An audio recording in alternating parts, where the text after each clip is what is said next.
What's going on, YouTube Metal Complex here, and today I've got a really cool knife overview slash review of a variant of a knife that people have become familiar with here recently.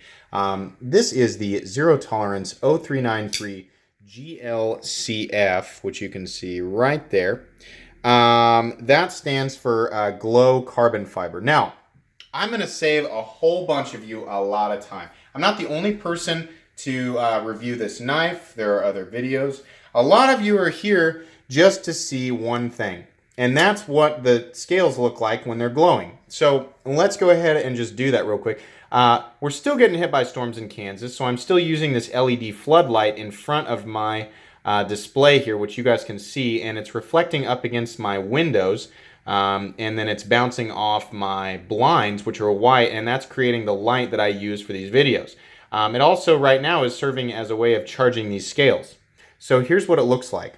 And it's actually pretty stunning. And, you know, there's not a lot of light coming in here right now, but there's enough to where, you know, it still is glowing pretty well despite there being a lot of light to kind of dim that. So if you could imagine what this knife would look like in the dark, it's pretty impressive, you know?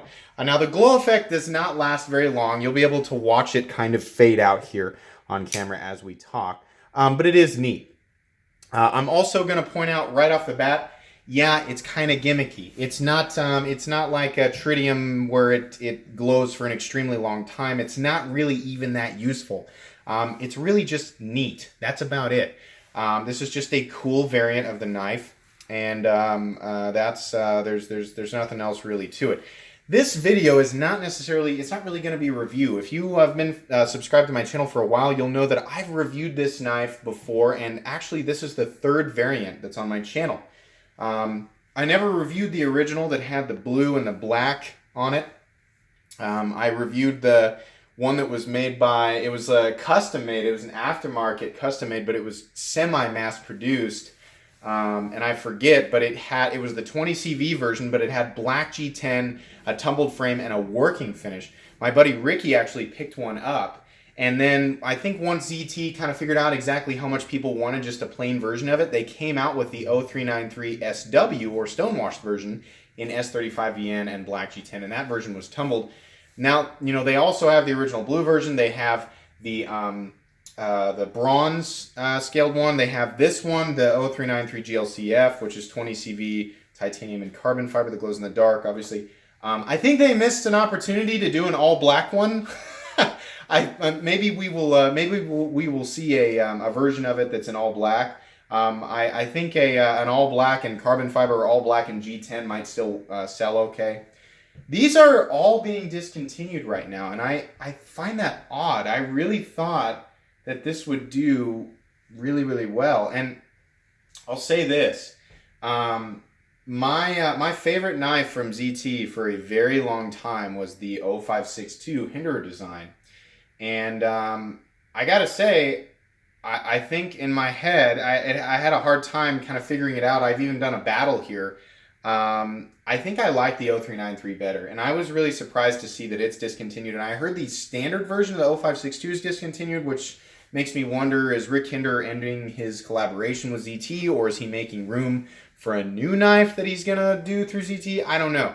I have no idea. I would think that'd be cool. I'd love to see a medium track collaboration knife with ZT. I think that would go over really well, but I have no idea. My prediction for the 0393 is that after it's been discontinued for a while, it will be heavily sought after and people will pay a lot of money to get a hold of it. Despite the glow-in-the-dark carbon fiber having no real practical application, I have a feeling, considering there are very few of these knives out there, serial number on this one being 0384. So I don't know if there's 500 of these out there or 1,000 of these out there. But I have a feeling that these are going to get rare and people are really going to want them. So I decided I needed to pick one up. But it is neat, you know, and you guys know how much I love the Harpoon Spanto blade shape. It's one of my favorites, if not my favorite blade shape from Rick Hinderer. The only difference between this and the actual Hinderer Harpoon Spanto knife is more so, meant to resemble the Eclipse, is that forward slant that divides the front part of the grind and the main belly part of the grind is facing forward instead of in reverse. And I should have brought one of my hinders out here to show. But also, since this is mimicking more a Eclipse, there's no forward choil, there's just the sharpening choil. But other than that, they're the same. I think actually this blade is 155 thousandths thick versus the hinder being 165 thousandths thick.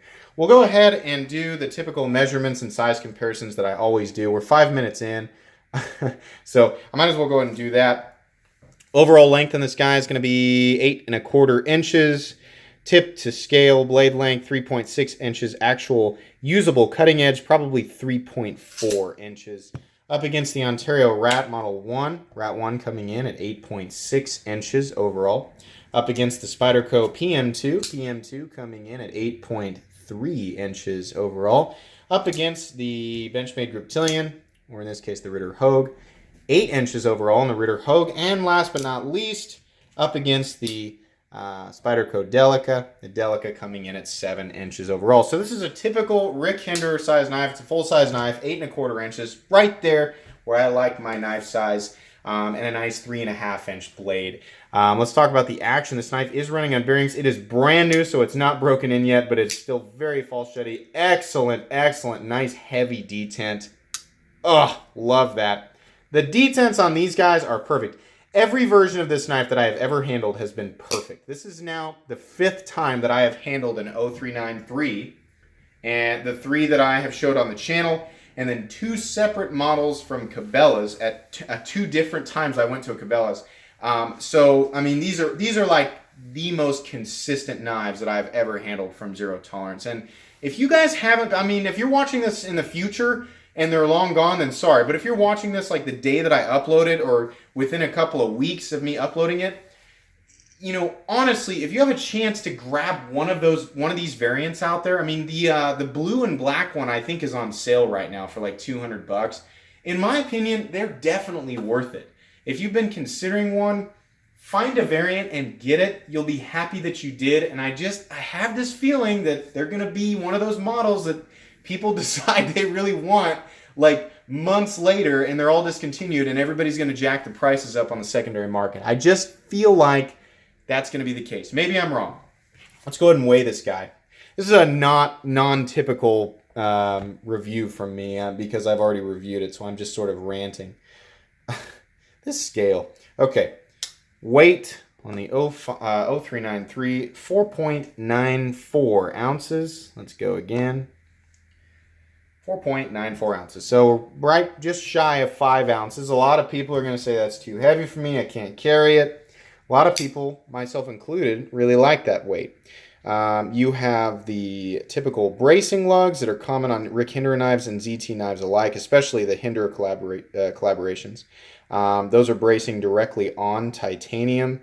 They are not thumb studs, but it's actually a little bit easier to get underneath those on this knife versus the 0562. So I will say they're actually pretty usable as thumb studs. So that's nice. Like I said, CPM 20 CV steel, which is the same thing as M390. It's just Crucible's version of M390.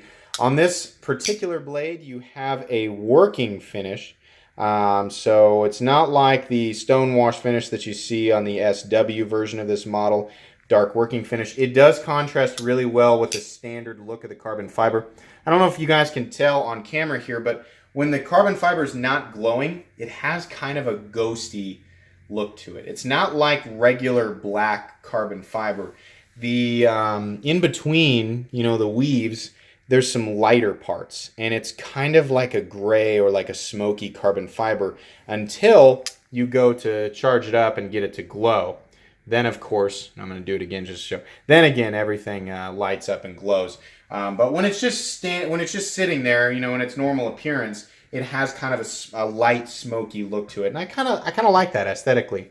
Of course, the pivot is modular with actual XM18 pivot hardware. So if you want to swap that out, whoops, we bumped the camera. If you want to swap that out with a flathead XM18 pivot, you can do that.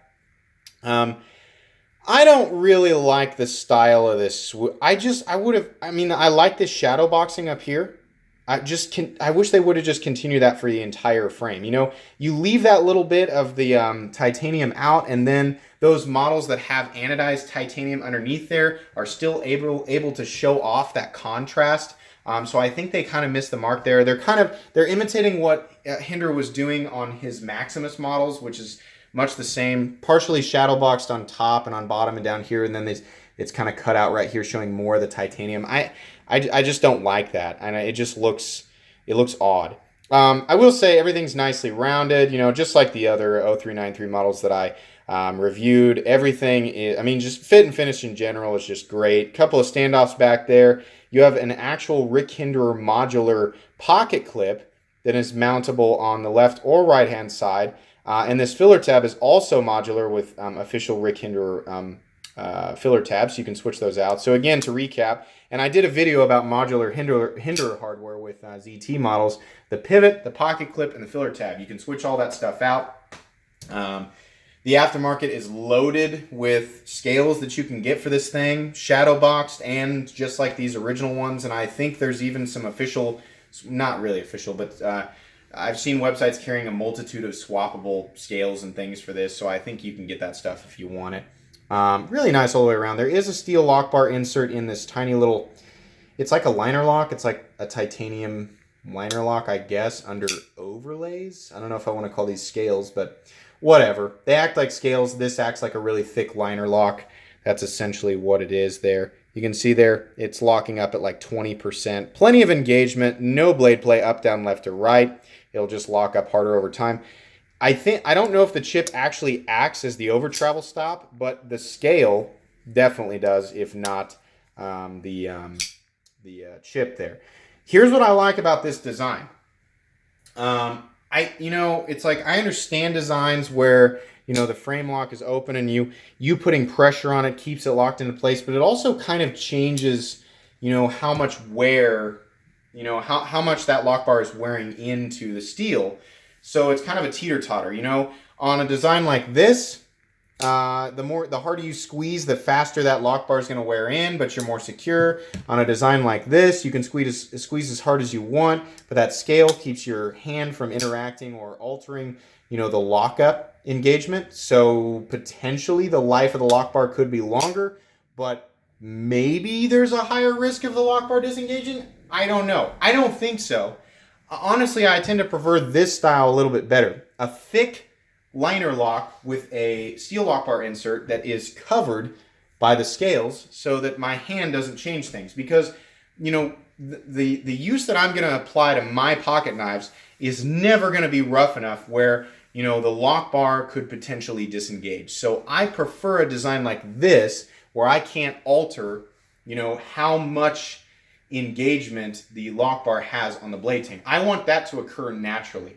But that's me being kind of crazy and kind of nitpicky and just, you know, it's like, if I can think of it that way, then I can sleep at night. You know, it might just be my own thing. I have no idea. But I do like that design, and for that reason, and a lot of others, really, that's why this is my favorite design. I think the very best version of this knife that could be possible is take the base of the ZT0393 stonewashed with G10, and just instead of having these open parts on the titanium frame, if the entire thing was a scale and shadow boxed, leaving this rim out just to add some contrast, man, I think, you know, it's just about perfect right there. You know, add a finger choil and there you go. You know, so I really, really like this knife, and it was just confusing to me why it was discontinued seemingly quickly. You know, maybe it was out for longer than I thought, but it just seems like it went away so fast.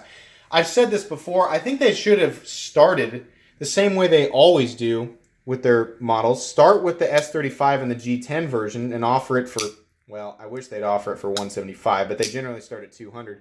And then, you know, offer a premium one with carbon fiber and 20 CV, the glow-in-the-dark version. And then offer the weird sprints, you know, the blues and the bronze. And I don't know why they did everything backwards with this line, you know. And maybe that caused the issue. Maybe that, you know, was the reason people didn't like it as much or it didn't sell as much. I don't know, you know. But I just love this model, you know?